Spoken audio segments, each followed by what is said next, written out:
This is Henk. Today he visits Maastricht University because he is thinking about studying here. Henk heard that there is something special about this university and wants to find out more. What does PBL stand for? PBL stands for Problem-Based Learning and is the main educational method here in Maastricht University. It is opposed to conventional learning practices where only one teacher stands in front of a big group of passive students. PBL is characterized by active learning in small groups where an interesting real-life problem stands in the center of the learning process. This all happens in a tutorial group made up of 8 to 10 students. To organize the group process, we are using the 7 jump. 7 jump? What's that? The 7 jump includes 7 steps which are used to create structure in the learning process. In each tutorial group, a new problem is presented in the form of text or pictures. After reading the text, everyone can ask questions about unknown terms or phrases. Next, the group has to agree upon a problem statement fitting the addressed issue. This could be a question that pops into your mind while you're busy with the problem. During the brainstorm, the ideas presented in a problem are collected and the students try to explain them with their prior knowledge and self-made experiences. In the 4th step, the results of the brainstorming are compared with the problem statement. You check what answers you have found for the problem and bring the notes into order. Then, you can use the gaps in your knowledge and questions that are still unanswered for the next step. Now, you formulate the questions into learning goals. They are meant to guide you through the jungle of information that you encounter during your self-study. Your self-study can take place at home or in the library. You've got 2 to 4 days for this step, but be aware it is your own responsibility to find enough information to be well prepared for your next tutorial.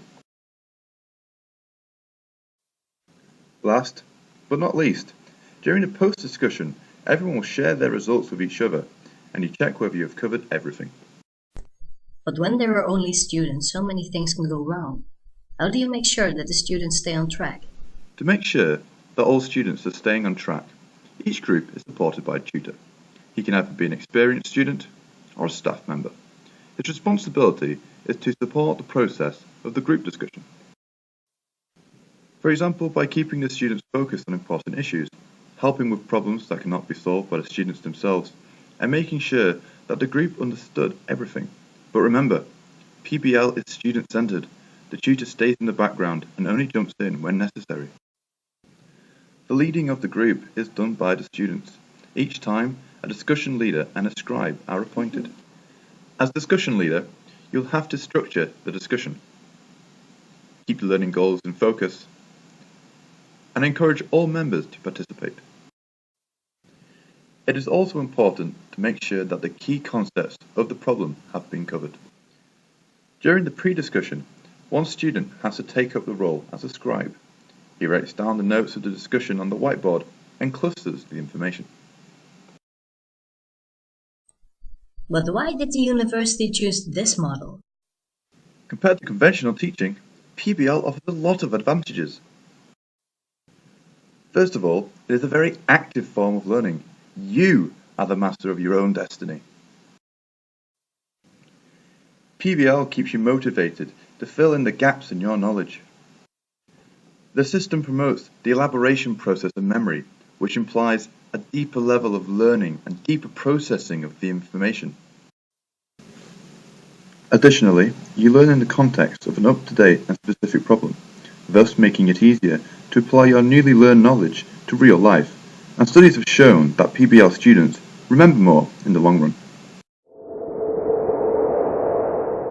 As a result of working together with a group, you'll gain important skills such as teamwork, cooperation, and communication skills.